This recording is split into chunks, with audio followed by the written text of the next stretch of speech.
ये मोज़ों पर इत्र छिड़कने वाला काम सिर्फ तू ही कर सकता है भाई।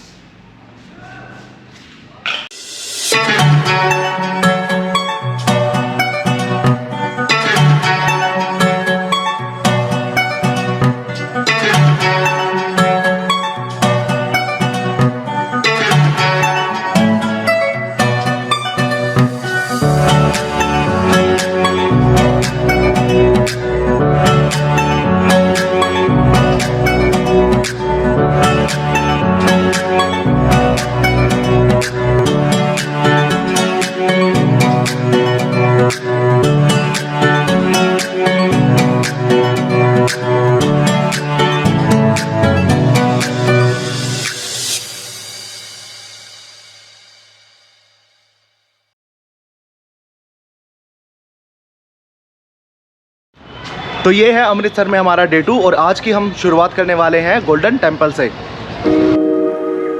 गोल्डन टेम्पल या फिर वर्ल्ड के किसी भी गुरुद्वारे में आपको सर ढकना जरूरी होता है, इसीलिए आपको ऐसे या फिर किसी और कपड़े से अपना सिर कवर करना पड़ता है, जो कि आपको गुरुद्वारे की एंट्री पॉइंट पर भी मिल जाते हैं। गोल्डन टेम्पल में 4 गेट हैं और 6 एंट्री है और हम हर बार अलग अलग एंट्री से आ जाते थे, लेकिन जो मेरे पीछे अगर आपको यहाँ आना है, ये मेन गेट है। अगर आपको यहाँ आना है तो इसकी जो मैप की लिंक है, लोकेशन वाली लिंक, वो मैं नीचे डिस्क्रिप्शन में डाल दूंगा ताकि आप सीधे इस स्क्वायर पर पहुँच सकें।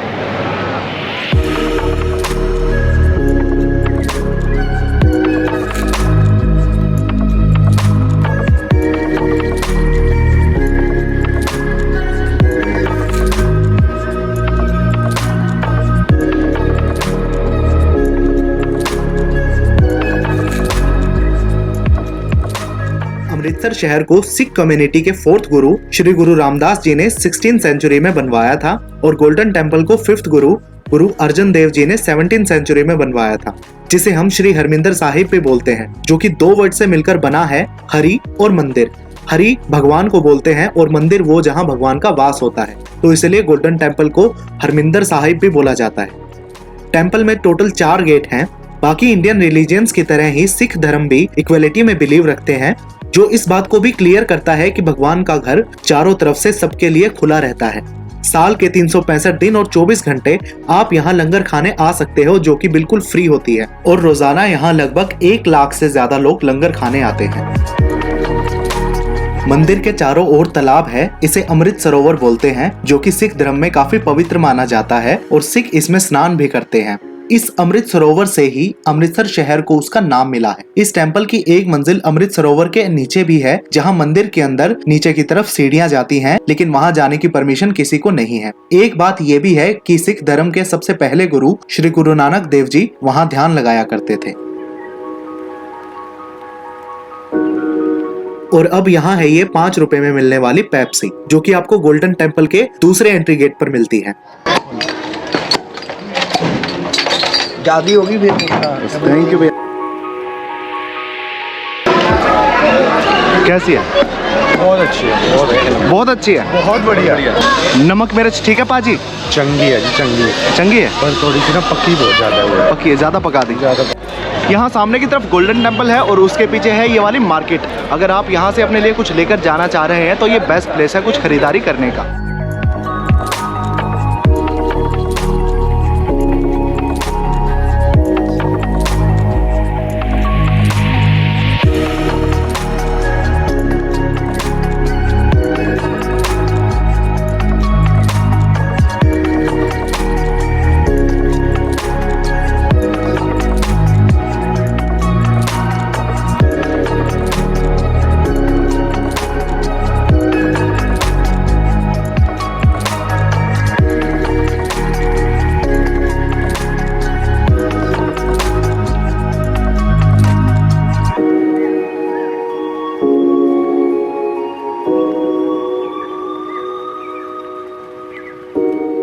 सेल्फी वाली दीदी के पीछे जो स्टैचू है, इस स्टैचू के जस्ट राइट साइड में यहाँ जलियांवाला बाग की एंट्री है और वहां सामने गोल्डन टेम्पल जाने का रास्ता है।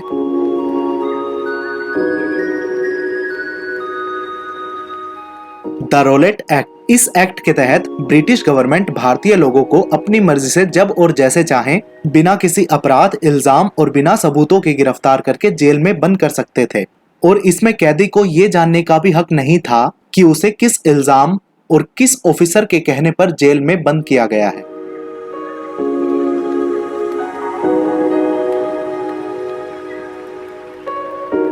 रोलेट एक्ट फरवरी 1919 में पास हुआ था और इस एक्ट के खिलाफ उसी साल 13 अप्रैल यानी बैसाखी के दिन लगभग 20,000 लोग जलियांवाला बाग में प्रोटेस्ट करने के लिए इकट्ठे हुए थे। 7 एकड़ में फैले इस बाग में आने जाने का सिर्फ एक ही रास्ता है और 4 में से 3 तरफ से ये बाग 10 फीट ऊंची दीवारों से घिरा हुआ था। इस प्रोटेस्ट को कुचलने के लिए ब्रिटिश गवर्नमेंट के ब्रिगेडियर जनरल डायर अपने 50 सिपाहियों के साथ बाग की इकलौती एंट्री को ब्लॉक करते हुए बिना किसी चेतावनी के लोगों पर ओपन फायरिंग करने का ऑर्डर दे देते हैं और सरकारी आंकड़ों के अनुसार 1650 राउंड फायर किए जाते हैं, जिसके निशान आज भी आप इन दीवारों पर देख सकते हैं। 1500 से ज्यादा निहत्थे लोगों की बर्बरता से हत्या कर दी जाती है, जिसमें जवान लड़कों और आदमियों से लेकर 6 हफ्ते के छोटे बच्चे, प्रेग्नेंट औरतें और 90 साल तक के बुजुर्ग लोग भी गोलियों से मार दिए जाते हैं। कुछ लोग अपनी जान बचाने के लिए लाशों के ढेर का सहारा लेकर उनके ऊपर से दीवार कूद जाते हैं, तो कुछ लोग मौत को गले लगाकर अपने बच्चों की जान बचाने के लिए उनको दीवार से दूसरी तरफ फेंक देते हैं। वहीं कुछ अपनी जान बचाने के लिए वहां बाग में मौजूद 20 फीट गहरे कुएं में कूद जाते हैं, लेकिन वहां भी वो मारे जाते हैं और कुएं में भी लगभग 120 लाशों को बाद में बाहर निकाला जाता है। उन सभी लोगों को शहीदों का दर्जा दिया गया है। यहाँ एक अमर ज्योति भी स्थापित की गई है जो 24 घंटे दिन रात उन शहीदों की याद और सम्मान में जलाई जाती है।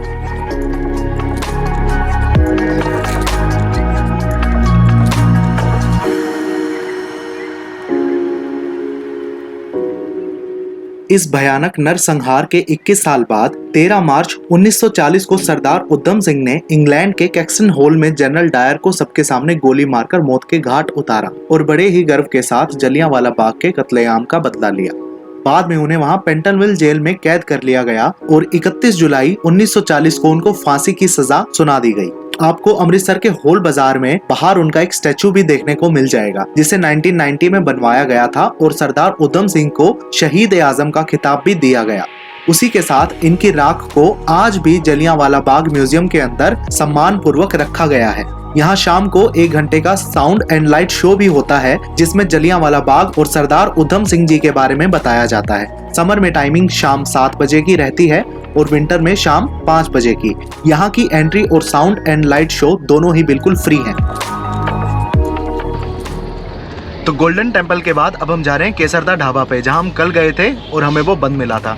तो आज हम वहाँ लंच करने जाएंगे। केसरदे ढाबे पे सबसे फेमस चीज़ है चूर चूर नान। उधर है पार्क। 1916 से ये है केसरदा ढाबा और इसकी दाल मखनी बहुत फेमस है, मतलब। तो अब जाके देखते हैं और हम आपको टेस्ट कराएंगे कि क्या कैसा खाना है, आपको रिव्यू बताएंगे उसके बारे में। आप ज़रूर जाना वहाँ पे।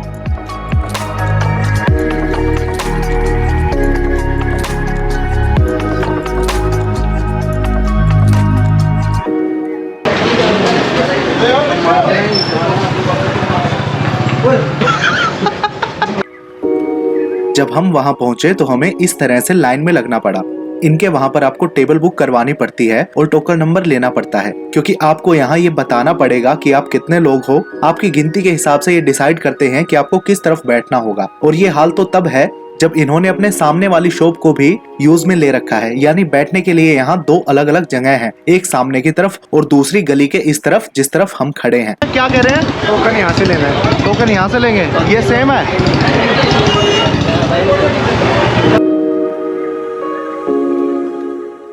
मोहित को कोई शर्म नहीं है, पीछे भाई सारा फुल पड़ा है।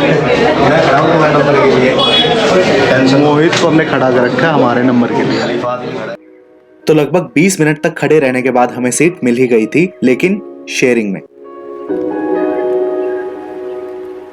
हम गए थे केसरदे ढाबे पे और केसरदे ढाबे पे हम जो सोच के गए थे वो एक्सपेक्टेशन हमें मिली नहीं, वैसा मिला नहीं। मैं आपको साफ बताता हूँ एक बात क्लियर कि अगर आप ब्रदर्स दा ढाबा यानी कि ब्राह्मण दा ढाबा और अगर आप केसर दा ढाबा को कंपेयर करो, वैसे तो दोनों ही अच्छे हैं, लेकिन जो ज़्यादा अच्छा है वो ब्रदर दा ढाबा है, क्योंकि यहाँ पर हाइजीन का सबसे बड़ा इशू था। आपको लाइन में लगना पड़ता है अपने नंबर आने के लिए। जो टेबल्स मिलेंगे आपको ऑर्डर देने के बाद, जो टेबल्स मिलेंगे जहाँ बैठोगे वहाँ पर भाई साहब कोई ऑलरेडी बैठा होगा, ये उनके साथ आपको बैठा देंगे, यानी कि आपको अपना बैठने का अपनी टेबल उनके साथ शेयर करनी पड़ेगी।